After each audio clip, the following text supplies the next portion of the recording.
Okay, good afternoon, everyone.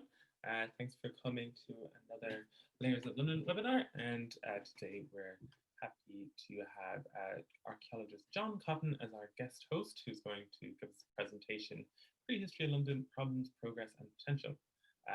So just to let you know a bit about how it works, you won't need your camera or microphone for this at all. If you want to ask questions, you can just put it in the chat box. And John's going to do his presentation, and then at the end we'll have the questions and answers. So I'll relay all your questions to John. Anything else I need to tell you? That we're going to be recording this, and it'll be put up on YouTube. So if you want to see any of the slides again, or if you want to share with a friend, it will be up there at some point tomorrow afternoon. And I think that's all I have to say. So I'll just hand over to you now, John. Okay, thank you very much, Liam. And thank you very much to Layers of London for inviting me along to talk about prehistory in London, the time before the Romans. So what I want to do is to give you some ideas about how we have resolved problems, achieved quite a bit of progress, and towards the end of the talk, I want to highlight some of the areas of potential. Now, Liam, I think if you could turn me off, because I'm finding myself very distracting, and then I can concentrate on the screen. That's brilliant. Thank you very much. Now, let's make a start.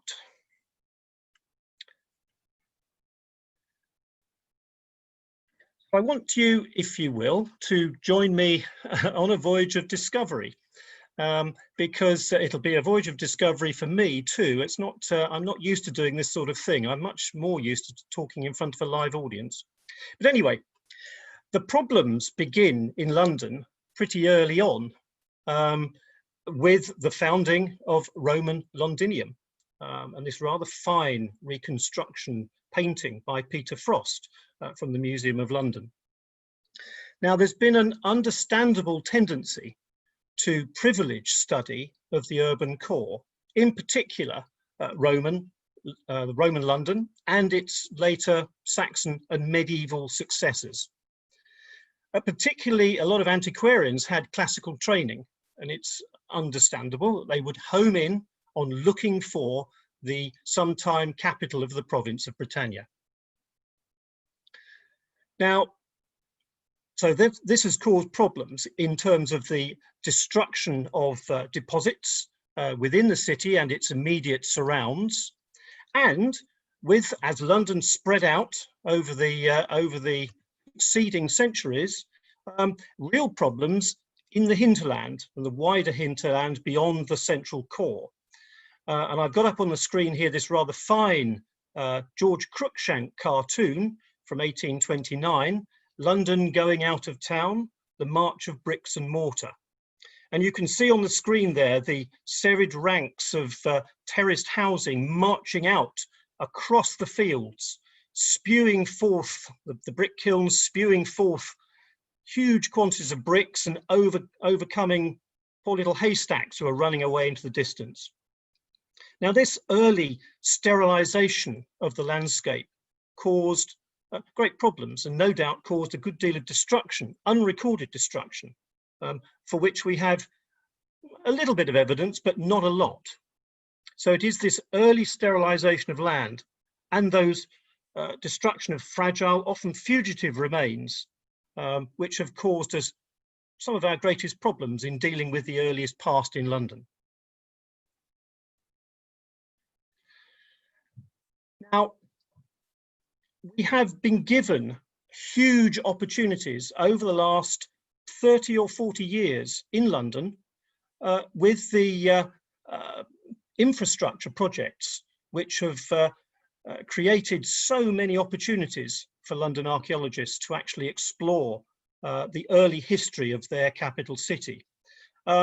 Everything from, as you can see on the screen here, Heathrow Terminal 5, through to the London Olympics, Crossrail, the Thames Tideway Tunnel, and of course HS2, which is currently ongoing. And who knows, we may well add a third runway at Heathrow to that list. So we have great opportunity given to us over the last few years, as I say, with these huge numbers of infrastructure projects. If we look at the early history of archaeology, the early history of prehistory in the London area, we'll see that there was a certain amount of work being carried on by early antiquarians. The slide you've got up at the moment shows two hand axes on the left. The one on the far left is an etching from 1715 by ingenious Dr. John Bagford. And it shows a flint hand axe, which was found by a London apothecary, John Conyers, in about 1690 in the Charing Cross Road, or King's Cross Road, actually. This was very clearly of human manufacture, and Conyers recognized it as such. Extraordinarily, astonishingly, really, the hand axe has actually come down to us through many hands and is now in the British Museum. And next to it, you can see a photograph, the actual photograph of the hand axe. This was actually found alongside the bones of elephant, which back in the day, of course, we're back to our classically trained antiquarians, they immediately linked this hand axe with the British tribesmen who'd fought off Claudius's elephants in the conquest of AD 43. On the right-hand side of the screen, we have a rather fine etching by William Stukely and shows Caesar's camp on Hounslow Heath, 18th of April 1723, and you might just be able to make out Stukely down here overseeing the chain survey of this earthwork. And there's a rather fine coach and six over on the left-hand side of the screen there, and at the back you've got the Bath Road, the ancient highway linking London with the West Country. But what you're focusing on here is the outline of a single, a univalate bank and ditched enclosure, which Stukely, in typically classical style, called Caesar's Camp. Now, Stukely has a record of calling all sorts of earthworks in and around the London area Caesar's Camp. He claimed that Caesar had come through the London area in 54 BC, the second of his two excursions into Britain, founding forts as he went. Locals, of course, wouldn't have known it as Caesar's Camp. Early maps, early cartographers described this as Shaftesbury Hill or Shakespeare Hill, which may well be corruption from the Old English for Schackersburg, the robber's camp. So this notion of Hounslow Heath, which is where Caesar's Camp is situated, this notion that Hounslow Heath was a haunt of highwaymen only from the 18th century onwards, clearly may have to be backdated into the period when Old English was the main lingua franca. So we've got a certain amount of early research being carried out in and around London. Now, there's no doubt that in order to really sort of pin down the archaeology, we have to pay due respect to the River Thames, because without the Thames, we would really not have a London. We would not have the archaeology that we have. The Thames is absolutely crucial, key to our understanding the early past in the London region. Not only was it a shaper of landscape, it moulded the landscape in which London now sits, and we'll come back to that in a bit. It was a provider of resources in the form of water, food, timber, all sorts of different things, flint from the foreshores for the chipping of flint tools. It was an artery of communication, which inevitably led people coming across the Channel deep into the heart of southern lowland Britain. So it was a major artery of communication in a time before any sort of road system existed. And much of the landscape would have been covered in woodland and forest. Not only that, it acted at various times as a physical, well, certainly a physical and often a psychological boundary between different peoples. It also provided a platform for pageantry, for protest and demonstrations of power. And at various times and in various places, it does seem to have acted as some sort of spiritual focus for the communities who lived along its banks. So the Thames is absolutely key to our understanding the archaeology of the London region. Now, that rather fine picture you've got on the screen there at the moment by Taller Evans makes it look a rather benign stream, a benign river. But that's very much far from the truth, as this next couple of slides makes very clear. The main picture there is of the Shepperton area in 2014, the winter of 2014, when we began to realise exactly what the term floodplain means and why it is difficult to really, you're on hiding to nothing building in the floodplain, because the river has got nowhere to go in times of flood. Now, this is not a new issue at all. The Thames historically was very prone to flooding. As the smaller picture at the bottom of the screen makes very clear, this is a picture taken in Lambeth in 1928 and shows a family being evacuated from a basement flat. Many, many records across London back through time recognise the problem of flooding. Pepys, for example, mentions boating across Westminster Hall, people riding across Westminster Hall on horses with water up to the horses' girths. So it is a real problem.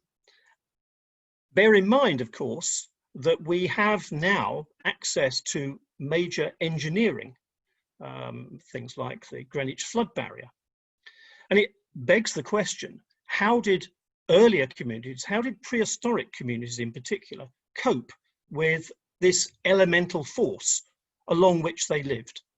And I want to come back to that a little bit later on, because it's a very, very important issue, which is currently a subject of lively debate, shall we say. Now, let's have a very quick look at geology. And you can see from this coloured map that the geology of Greater London is really dominated by two main blocks of geology. You've got the heavy green of the London clay, this sort of inimical geology, heavy, stiff clay. And you've also got, alongside the Thames on both banks and to the south, deep beds of river gravel, capped occasionally by brick earth in the orange there. The orange colour is brick earth capping the river terrace gravels. Now, these are ancient courses of the river laid down following the Anglian Ice Age in around about 480,000 years or so ago. But those two main blocks of geology, the heavy clay and the gravels, comprise much of the geology underlying Greater London. Now, in terms of our access to archaeology, we don't often, as archaeologists, have the opportunity to look into the archaeology of the London clay areas. They don't tend to be areas that archaeologists can easily gain access to. Much of our archaeology, much of our work is undertaken on the river gravel terraces, which flank the river, and particularly those to the west and to the east. And I want to sort of move on to those in a little bit. I will say very little about the archaeology of the London clays because we don't know a great deal about them. One thing we can be clear on, though, they would have provided timber, they would have provided clay, they would have provided charcoal in abundance. So we would be premature in writing off their importance. They would have been extremely significant and may well have been managed through prehistory to produce building timber, constructional timber, and underbrush. And we may well see managed woodland in terms of pollarding to, as it were, maximise the timber yield from those northern and southern London clays. The two pictures you've got on the screen at the moment, the one on the left shows part of Park Wood in Ruislip, which is a mixed oak hornbeam wood. In terms of our pollen information, it doesn't look as though hornbeam figures particularly largely. Much of the pollen evidence seems to suggest that the claylands would have been covered by a mixed oak-lime woodland with occasional ash and elm, and in the lower lying areas probably alder and hazel. Now, Parkwood Ruislip has produced one or two archaeological finds actually, and the slide on the right of the screen there shows a rather fine barbed spearhead of late Bronze Age date. It's a Broadwood type spearhead, which this particular find was made by a metal detector user deep in the middle of Ruislip Park Wood, and was the remains of an ash shaft still remained in the socket of the spearhead. And it's quite likely that ash would have been a major key tree in terms of its production of good solid timber for the hafting of spears, for the making of cartwheels, the making of things that would require shock to be absorbed, axe hafts, that sort of thing. So I can't say very much more about the London claylands, except to say that they are there and they would have been an important resource for the local community. Now, what I want to do is I want to turn to the gravels, the terrace gravels flanking the river to east and west of the city and also down to the south. And this is a rather fine view.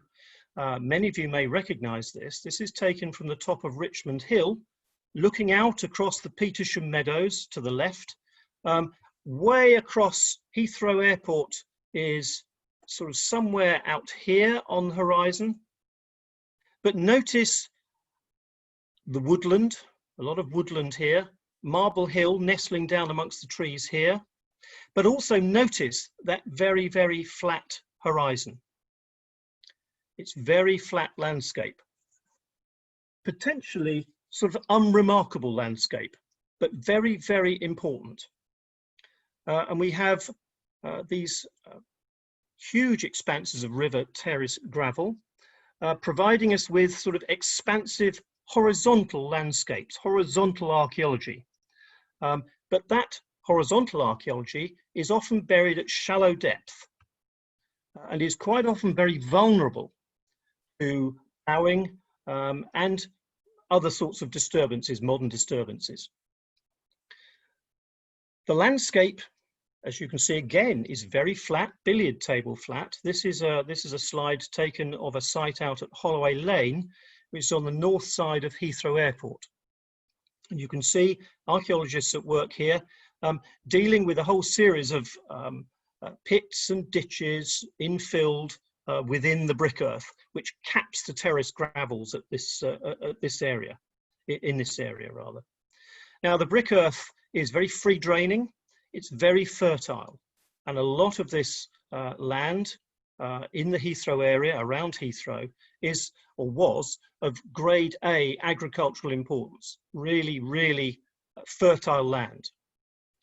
It was said, I think, Elizabeth I always required her bread, her white bread, her manchets, her white bread, to be made of wheat grown at Heston, which is out just to the north of Heathrow too. So it was a very productive, agriculturally rich area, and would have and did indeed attract settlement from the Neolithic onwards. We'll come on to that. Now, this is a slide showing archaeological interventions in and around Heathrow Airport, and it is this was a picture put together probably about 10 years ago now, and an awful lot more has been done since. So a lot of these areas here, which are shown as white, have now been given archaeological intervention. Here's our Caesar's Camp, which Stukely illustrated in 1723, Shaftesbury Hill. And here, of course, is Perry Oaks Terminal 5. So those of you jetting off on holiday, when you can, leaving via Terminal 5, will be jetting off from this area over here. So there is a huge amount of archaeology which has been undertaken in and around the Heathrow area in the last, well, since about 1980, 1979, 1980, although some of the interventions go back beyond that, before that, back to the late 1960s. And of course, Caesar's Camp itself was actually the subject of an excavation by Professor W.F. Grimes ahead of the construction of Heathrow Airport. The excavation itself was undertaken in 1944, and the airport was opened in 1946. And beneath that, the eastern end of that main northern runway, sits the remains of Caesar's Camp. Now, we don't have a huge amount of evidence out on those gravels for hunter-gatherer activity. We do have some, but not a lot. Much of that is confined within the tributary valleys, the river valleys of the Thames. And I'll come back to that in a little bit. But our first major interventions date to the early part of the Neolithic. And it does look as though quite large numbers of people were settling out in these very fertile areas of gravel terrace capped by brick earth. We have a good deal of information leading us to date sites like the top, this slide here. Up here, we've got essentially an early Neolithic house. One of a number found. This one at the top there comes from Horton, which is just to the west of Heathrow, over in Buckinghamshire. This is a 2-room Neolithic house, one of 4 or possibly even 5 found at Horton. So it looks as though we have a number of Neolithic communities sort of settling down in that area just to the west of Heathrow.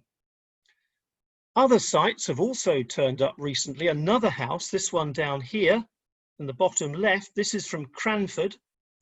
And this is a site that Mola are in the process of writing up for publication. It's very similar, as you'll notice in plan, to the one from Horton. Similar size, similar scale, similar 2-room structure with possibly curved gable ends at both ends of the house. And what's marked on here are quantities of pottery and flint which have been recovered from the various features infilling with brick earth.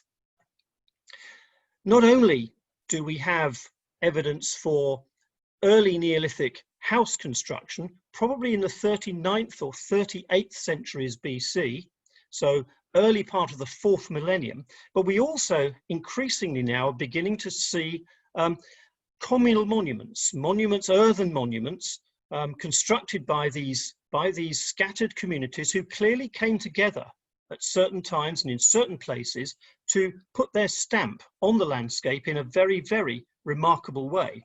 I've got a couple of slides on the right of the screen here. The one here at the top shows a Neolithic banked avenue underneath the western end of Heathrow at Perry Oaks. What you've got is a central bank with 2 flanking side ditches, which have been excavated to create this central bank. This is a reconstruction by framework archaeology during the excavation of this Neolithic cursus monument. This probably dates to the middle part of the 4th millennium BC, so a little bit later than the house structures. And we have a whole series along the Thames now of these causewayed, so-called causewayed enclosures. These seem to be areas which attracted scattered communities to come together at various times of the year, perhaps to exchange flocks and herds, gain marriage partners, exchange news and gossip. But these seem to be very, very important nodal points within the local landscape. And if we have a look at a map, Heathrow sits sort of in here. Heathrow Airport is sitting in there. What I've marked on here in black are evidence of these Neolithic houses And you can see there's quite a number of these now. Here's our Cranford Lane site up here, the one I've just shown you, and Horton is over here. But there are others at Datchet and at Runnymede, possibly at Yovney Lodge Staines, and possibly at Ashford Prison as well, just to the east. What I've also marked are the causewayed enclosures in red, and you can see there are a string of them. Here's at Dorney, Eatonwick, Datchet, Riding Court Farm, Yovney Lodge Staines. So we've got 4 there in quite a small area. We then have, or until recently had, a huge gap before we got to Orsett in Essex, which is right the other side of the City of London, some 50 odd kilometres away to the east. But we've been looking back at some of the early work done in the area, and there are 3 other possible causewayed enclosures which have come to our attention. Well, the first of these is at Mayfield Farm, another one here at Church Street, Twickenham, and a third one at Kew Bridge Road in Brentford. Now, all 3 of those have the potential to be further causewayed enclosures. So it makes it very clear that particularly this West London stretch of the Thames must have been very, very important to the local Neolithic communities. If we skip on, here is Mayfield Farm. This is an air photograph taken in the 1940s. This is a big enclosure, something like 250 metres in diameter, partly destroyed by the A30 and houses flanking it, but originally came round under there. Here's the site at Church Street in Twickenham. Now, this was originally excavated in the 1960s by the Twickenham Local History Society. And what you can see here is the outline of the base of a ditch running through there like that, a wide U-shaped flat-bottom ditch, which is absolutely typical of the profile of one of these causewayed enclosure ditches. Furthermore, the fill of the ditch contained very large quantities of early Neolithic pottery, cattle bone, and a lot of struck flint. Classic depositions of material within causewayed enclosure ditches. The slide at the bottom shows an excavation by Pre-Construct Archaeology in the 2010s, not all that long ago actually, which is just not long ago recently sort of published in Lammas Transactions. And this shows part of one of these big ditches running round like that. It's been half sectioned, as it were, and you might be able to make out a sort of dark lens of material running across the bottom of it. This contained also large quantities of early Neolithic pottery and struck flint. And it seems to be another one of these causewayed enclosures. Now, from what we can tell, this seems to be the high point of activity within the Neolithic out on at least the West London gravel terraces. The East London gravel terraces have a slightly less coherent picture at the moment. There doesn't seem to be quite the same quantity, the same numbers of people out to the east as there are to the west. And we're still working on the reasons for why that might have been. Middle part of the Neolithic, the late 4th and first half of the 3rd millennia BC, we have the same areas of landscape out in the west around Heathrow being utilised by people making and breaking this very distinctive pottery down here, round-based Peterborough ware, very large quantities of it you can see here, and along the Thames, along what is essentially the boat race course between Putney and Mortlake. Very large quantities of material dredged out of the river there. We've got some around the headwaters of the River Wandle at near Beddington. We've got a lot more in Southwark and Bermondsey, a little bit from the city, not very much, but a little bit more from Southwark and Bermondsey. But you'll notice that there's a gap out to the east. There's very little activity there in the middle part of the Neolithic. So there does seem to be a split beginning to emerge across London, which may run down possibly the Lee here or possibly the Roding. but there does seem to be a corridor here. To the west, we have quite a lot of activity in the middle part, early and middle part of the Neolithic, and to the east, not so much out there. Even in the west, though, even out here, as we go through into the latter part of the Neolithic, the late, well, the sort of 3rd millennium BC, we have not much. It looks as though the population is beginning to diminish. People are beginning to move away. They're moving out of the West London area, possibly moving further upriver, up towards the sort of the Oxfordshire area, where there does seem to be much more activity going on. And still not very much happening to the east. By the time we get to the end of the Neolithic and into the early part of the Bronze Age, we begin to see the introduction of beaker pottery, metalworking, and so on. Now, there's a very interesting split now beginning to emerge, a very interesting distinction to be drawn between the West and the East. Out in the West, the areas that have previously been pretty heavily occupied during the early and middle part of the Neolithic, less so in the later Neolithic, there is virtually nothing in the way of beaker material. It is very, very, very thin on the ground. Huge quantities of excavation have been undertaken, but very little in the way of beaker material has been found. The only beaker evidence we can really point to is this really rather spectacular burial of a beaker woman associated with her beaker pot and a series of gold beads and jet beads round her, which she presumably wore around her neck. She was found out at Horton in a single shallow grave. To the east, though, we begin to see a big take-up of land in the early part of the later part of the Neolithic, early part of the Bronze Age. We've got beaker settlement activity, we've got beaker burials, we've got beakers, pots being placed carefully within the ground. There does seem to be people moving into that area. Now, whether they're coming across the channel, and this is an early, a good place to settle, east of the city, downriver of the city, we're still working on the reasons for why that might have been. Out to the west, of course, as I say, very little in the way of beaker activity. One thing we have found, one peculiar deposit we have found there, which dates to the latter part of the Neolithic, early part of the Bronze Age, is this wild cow or Aurochs Burial, which is out near Holloway Lane again, out at Heathrow, just to the north of Heathrow. This beast appears to have been dispatched by a hunting party who'd fired arrows into its rump. And here are some of the arrows you can see down at the bottom of the screen. You might just be able to make out one there. What we've got, what you can see on the screen here, is the remains, the dismembered carcass of this early Bronze Age or late Neolithic wild cow or aurochs. We've got the backbone here. We've got part of the skull with 2 teeth rows, you can see there. We've got the shoulder blade here.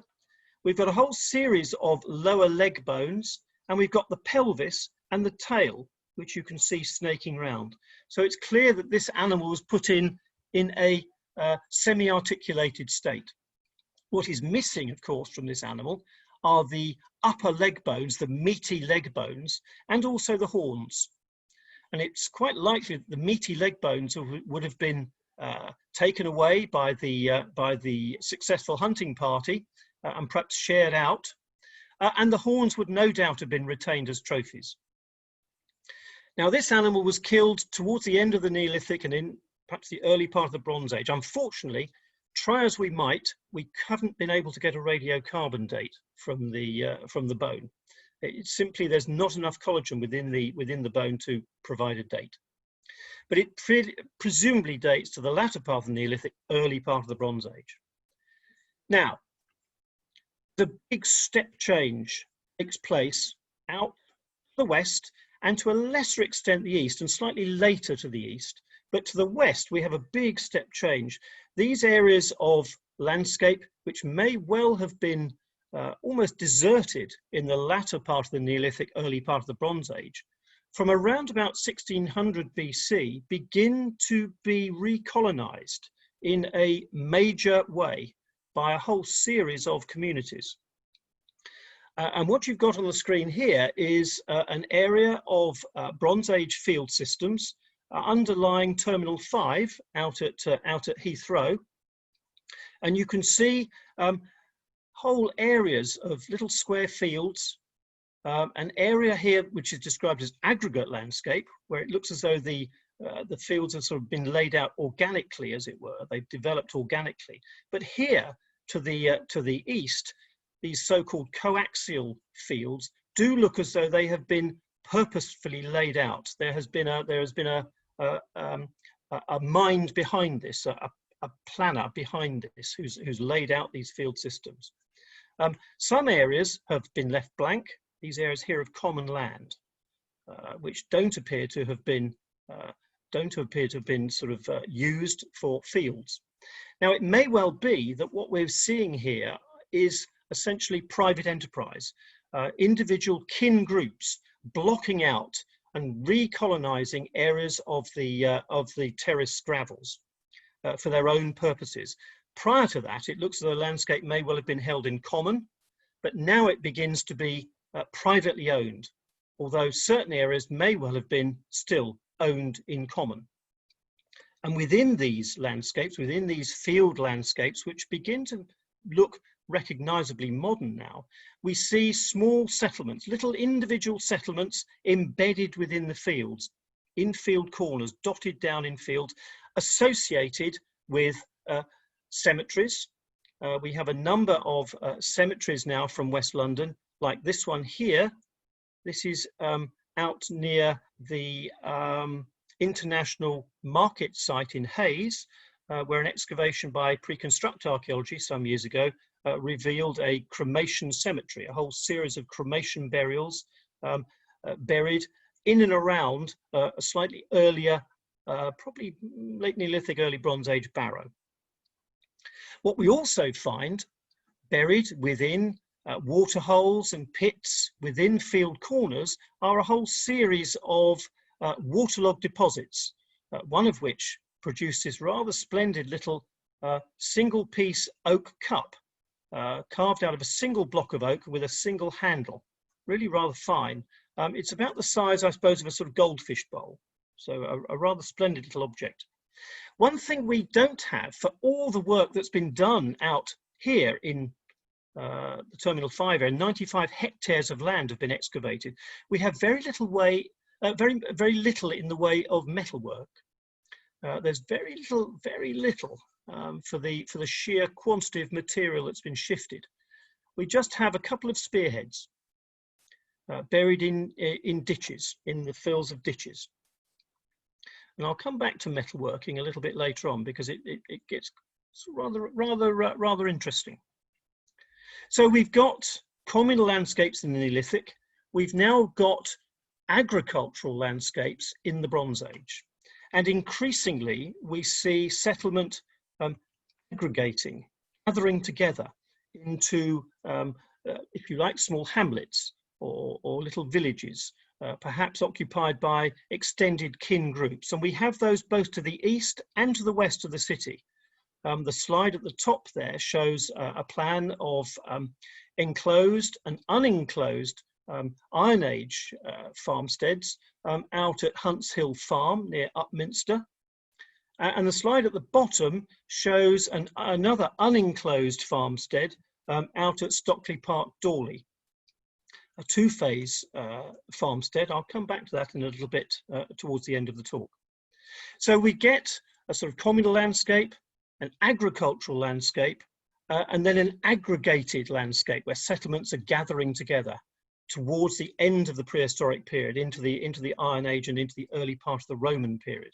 And there is a good deal of continuity on some of these sites. And I show a couple here. The one on the left is an aggregated landscape out at Hengrove Farm near Staines. What we've got here are two little Iron Age hamlets. There's one down here at Ashford Prison. You can just see a whole series of little roundhouses set within fields. And there's another little aggregated Iron Age settlement under here as well. You'd have to take my word for it, because it's covered by a Roman series of stock compounds of early and late Roman date. So there does appear to be some sort of continuity here from the Iron Age into the Roman period, although we cannot demonstrate direct continuity. We don't know if it's the same people holding the same land, if the tenurial arrangements are the same in the Roman period as they were in the Iron Age.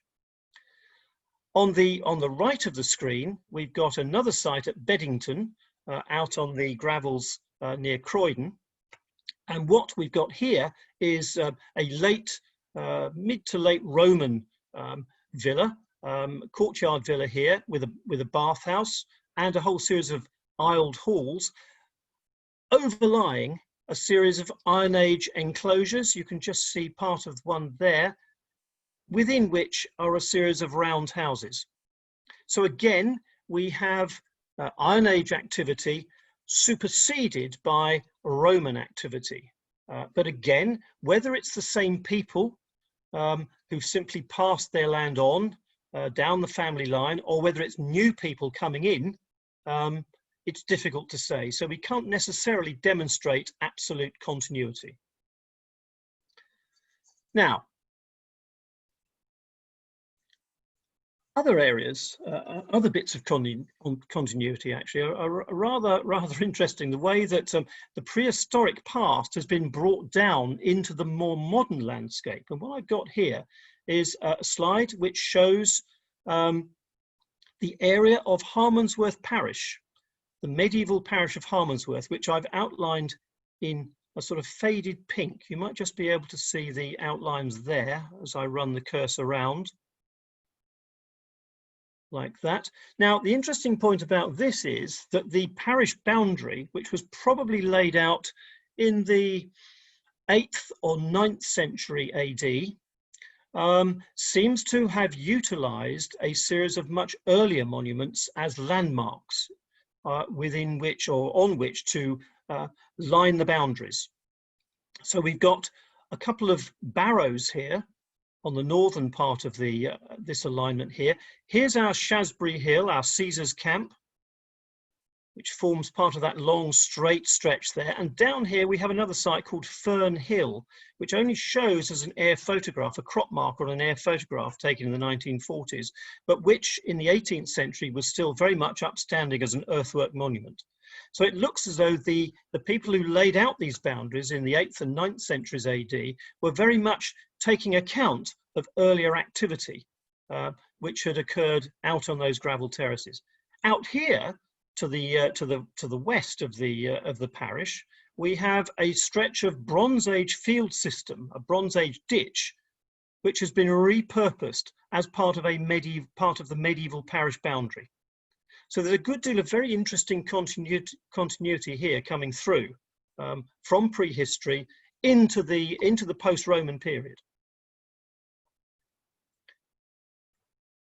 Now, I want to move away from the gravels, and I want to focus now much more on the tributary streams and on the Thames itself. And I realise I've got to speed up because it's getting on a bit. Out to the west is the Colne Valley. And down to the south here, we have the River Wandle running up through there to join the Thames at Wandsworth. Let's have a look at, now the information here is much more fine-grained. The evidence within the valley floors is much better preserved than generally it is out on those flat gravel terraces, which have been plough reduced, as it were. And here we can see three-dimensionally recorded flint and animal bone out at Sanderson's near Uxbridge, which have been three-dimensionally recorded such that we're able to identify certain areas of activity centered on a hearth. And the hearth has been dated to the sort of 8th or 9th millennium BC by charred hazelnut shells, and around it a whole series of activity areas, tool use areas, flint knapping areas, butchery areas, and so on. So what we can imagine here is a group of people sitting around a hearth, exchanging views, exchanging news, gossiping, joking. the sort of things that people do around a Sunday dinner table. So we can begin to situate individuals back into the picture. If we go the Wandle around the headwaters, we can see this notion of persistent place, which becomes very clear at certain points around the headwaters of streams and valley heads and interfluves between valleys. But here at Carshalton, we're on the headwaters of the River Wandle, and we have a series of Mesolithic sites up behind Orchard Hill here, behind the Greyhound pub, those of you who know Carshalton. We have a series of Mesolithic sites which date really from the early Mesolithic here, with these big broad-bladed microlith arrow tips, to the middle Mesolithic, the so-called Horsham industries, and to the geometric microliths, the very late microliths. So we've got a whole sequence of hunter-gatherer camps there, ranging over probably something like 4,000 years of human activity. We also have a whole series of offerings made to the earth in particular, and one of which is a rather fine flint axe head you can see here, which was deliberately placed on its side in the ground.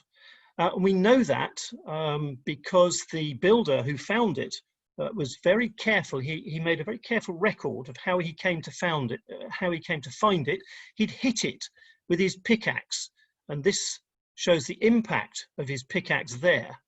So he hit it on the edge and broke off this flake here. So it was sitting in the ground on its edge. Clearly, it must have been very carefully placed at the point where the two headwaters of the Wandle meet. The Carshalton Wandle meets the Croydon Wandle. This axe was placed more or less at the point where those two rivers meet. And we can see similar sorts of very careful placement in the ground at places like Great Baddow in Essex, where a whole series of axes were placed on their ends and on their sides in the ground. And this is a reconstruction based on the original records of the finding of how those things were buried in the ground. So really, really curious placing, but offerings to earth. Elsewhere, we have more offerings to earth around the Wandle headwaters at places like Westcroft Road. Here we've got an elongated ditch with a horse's head and a stone quern placed side by side within there, presumably as an attempt to encourage future productivity on that site or in that area. We also have, up above the headwaters, a whole series of metalwork hoards, one of which you can see the finder here holding up one of a number of axe heads. He's just recovered from this hole at his feet. This is one of the largest bronze hoards known from Surrey, something like 30 kilos of bronze found, over 150 pieces of bronze, including 50 of these axe heads. So we've got offerings being made to the earth, which leads us in to think about offerings made to water. And we have, this is where we move down into the Thames Valley itself, the Thames floodplain, and we have a whole series of finds dredged out of the Thames at places like Broadness, and this is the so-called Broadness spearhead hoard, which was found in the 1890s. Huge numbers of metalwork objects, many of them weapons, going into the Thames. Now, this is where we go back to that earlier slide I showed you of the Thames in flood at Shepperton. There are a number of reasons to explain why a lot of this metalwork is going into the Thames, huge quantities of metalwork, and I've listed some of them on the right of the screen, and you can read those for yourself. But the one I want to focus on a little bit more is this one at the bottom, the appeasement of elemental forces. Now, I said, if you remember, that these days, of course, we have every engineering solution at our fingertips, and still we have problems keeping the Thames at bay. Prehistory had no such recourse. There were no engineering solutions available to prehistoric communities living along the river.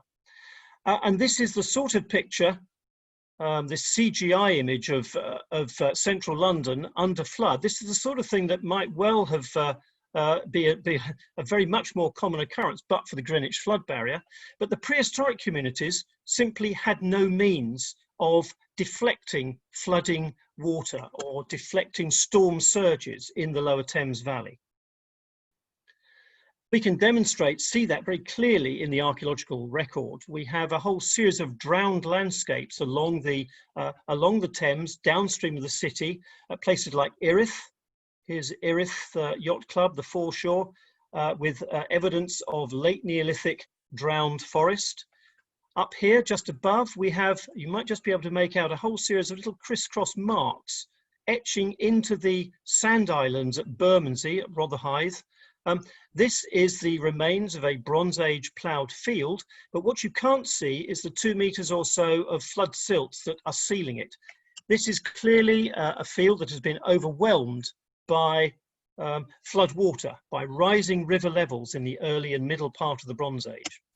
And over on the right of the screen here, we've got this brushwood trackway out at Beckton in East London.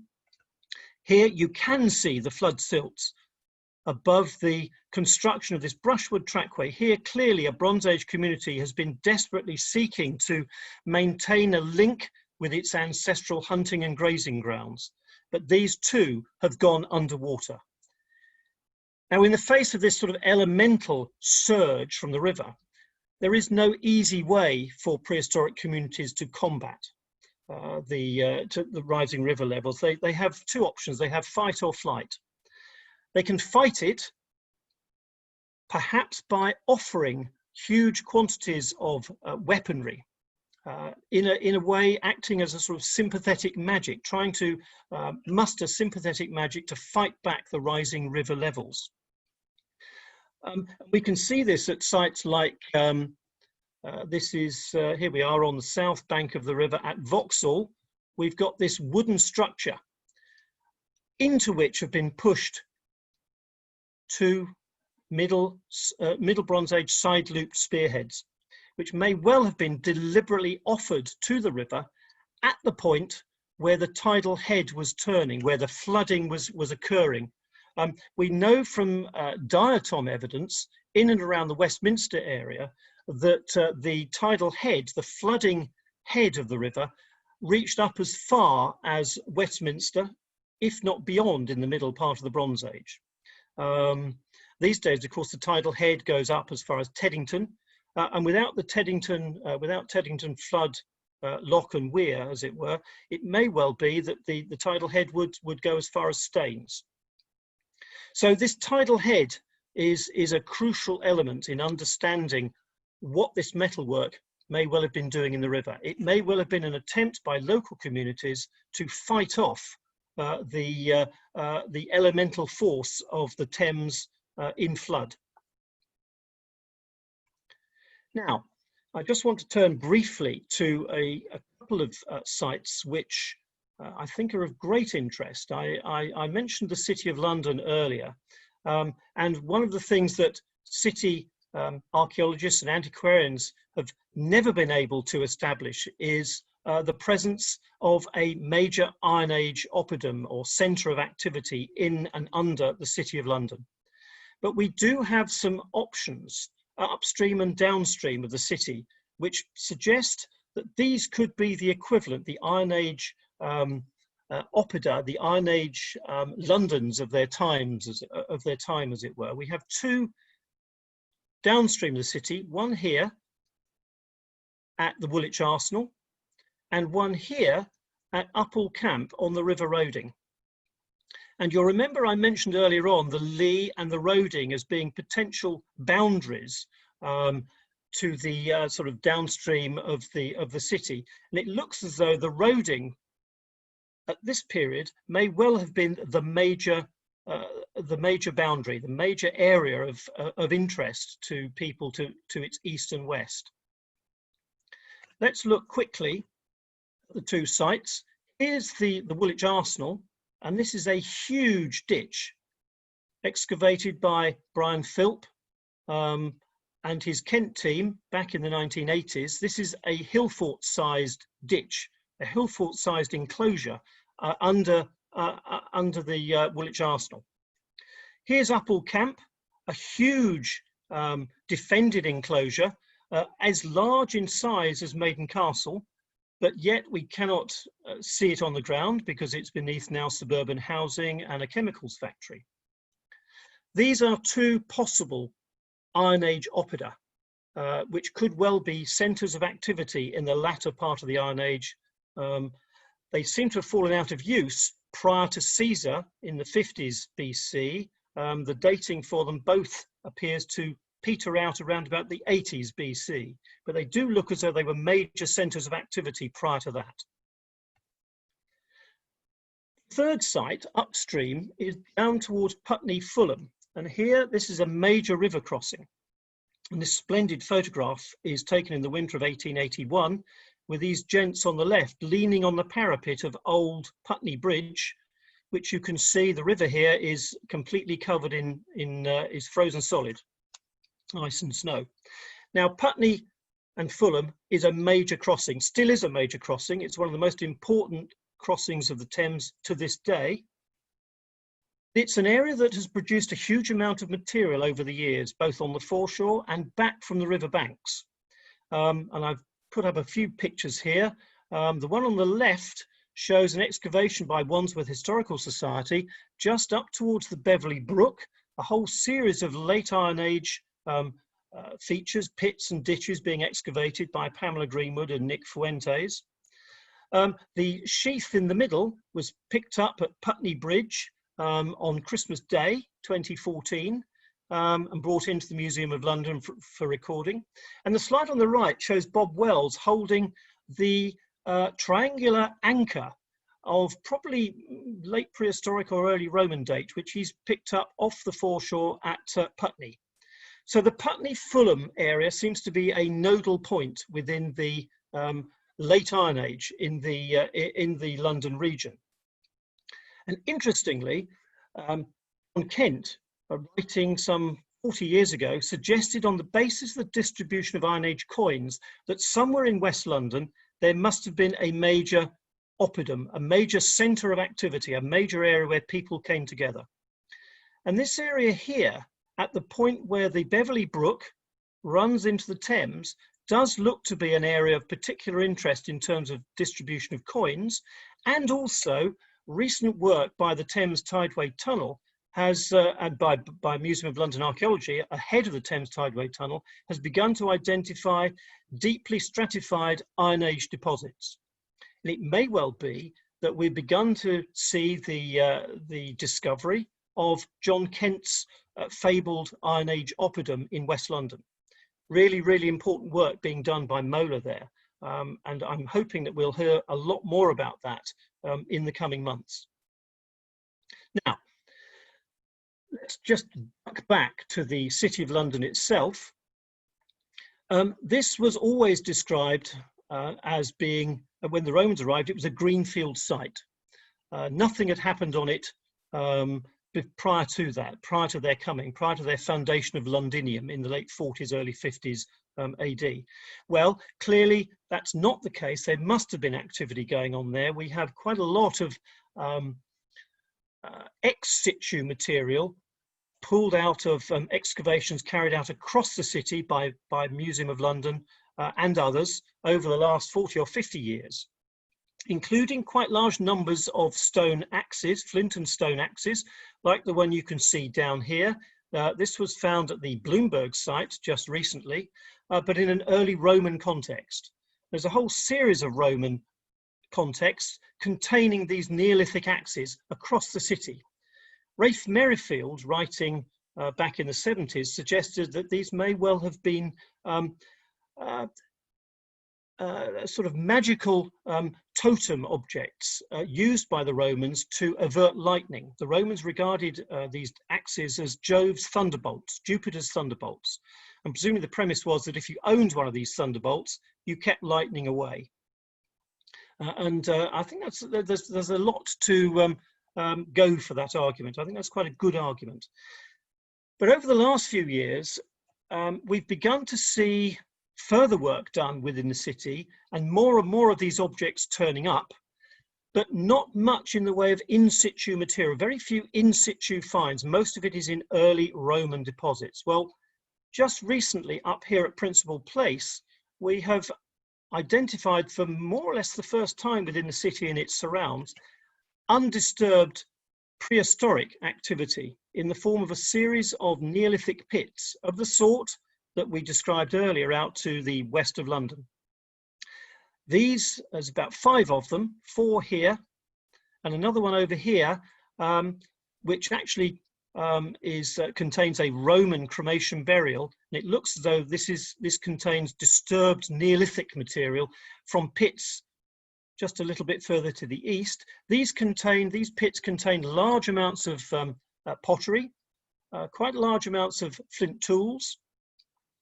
And the pottery itself has been analysed. We've got the absorbed lipids analysed from the interior of these pots. And they've shown that something over 60% of the pots appear to have been used to process dairy products, milk, cheese, butter. And the remaining pots seem to have been used to stew beef and mutton. We have some interesting little sidelights as well. There's one pot, this one here, which looks as though it may well have been decorated by impressing the hoof of a neonate roe deer here into the green hard clay. Really rather interesting. We're working on this at the moment, so it's an interesting little site. So for the first time in the city and its surrounds, we're now beginning to see in situ prehistoric material coming through. Now, to wind up, opportunities for the future. I think there are a number now. One of which I think is the advantages that GIS, Geographical Information Systems, can give us to construct, if you like, a digital multi-agency atlas of past human inhabitation across the gravel terraces. The slide on the right here shows just such an early attempt by Rob Poulton of the Surrey County Archaeological Unit to map all of the Bronze Age field systems out on the Heathrow terrace. Heathrow Airport sits in here, and that's Terminal 5 out there. And we've got a whole series of sites all around the airport, each producing Bronze Age field systems. GIS may well enable us to interrogate this in much better detail in the future. So GIS is one good way forward. Another opportunity we might have is to look at subsurface terrain modelling of the sort that Graham Spur did as part of the Crossrail project. What he's been able to do here through a series of borehole records is to identify areas of high ground, these highs in the gravel terrace, and lows, local channels. This enables us to achieve some sort of predictive strategy. We're able to predict the likelihood of early settlement activity. Early settlement activity is likely to have occurred on the interface between the channels and the high grounds, on the gravel islands, as it were. So we've got a lot of interesting information coming through in terms of subsurface terrain modelling. We've also got more work being done on the foreshores of the Thames by the Thames Discovery Programme, and of course finds being brought in by the Society of Thames Mudlarks and others, people working on the foreshore, like this early Neolithic skull fragment found on the foreshore at Putney and radiocarbon dated to the middle of the 4th millennium BC. So we're beginning to see lots of new interesting information coming off the foreshores. And over here on the foreshore at Fulham, we've got a series of timber piles driven into the foreshore, radiocarbon dated to the Iron Age. So citizen science through the TDP is making great strides in adding to our information to back up the work of the archaeological units out on the terraces and beyond. We've also got new ways of looking at dating, Bayesian probability. This has been deployed on a number of sites across London now, of which Stockley Park Dawley is one. From this, we now know that it's a 2-phase settlement. The first phase only occupied for 2 or 3 generations, then abandoned perhaps for a few years, and then reoccupied for another 1 or 2 generations. So we're able now to begin to think about human activity not in terms of millennia or even centuries, but in terms of human generations, a human lifetime. And of course, we've got new evidence, cutting edge evidence coming through to us from things like chemical isotopes and ancient DNA. So we're beginning now to be able to think about these people as individuals. These are no longer sort of faceless, nameless communities of prehistoric people, but then we're now beginning to be able to drill down to them and see them as individuals. This burial on the right, on the left rather of the screen here, is at Staines Road Farm in Shepperton.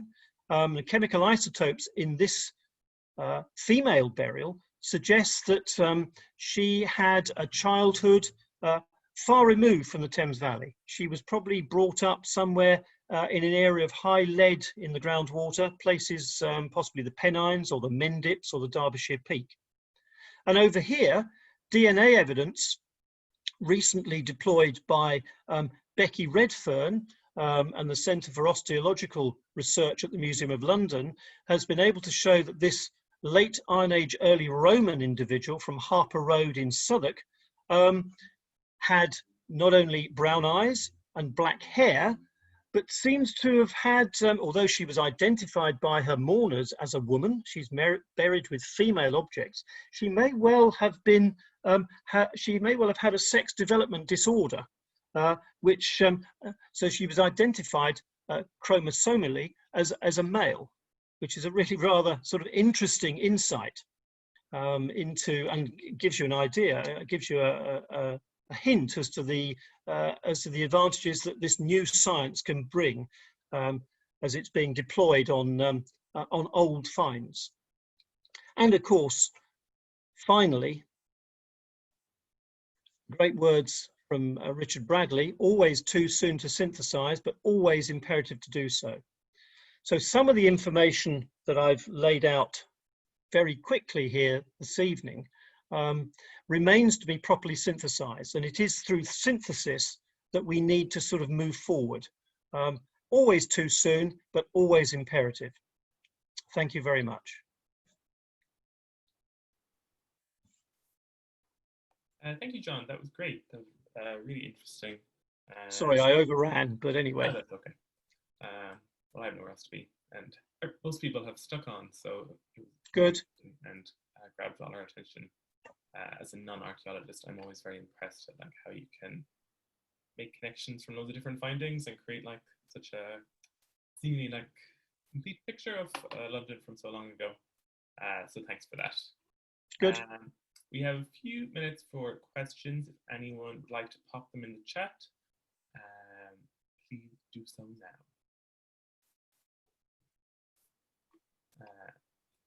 And also exciting that the technology that's developing can enable us to find out even more.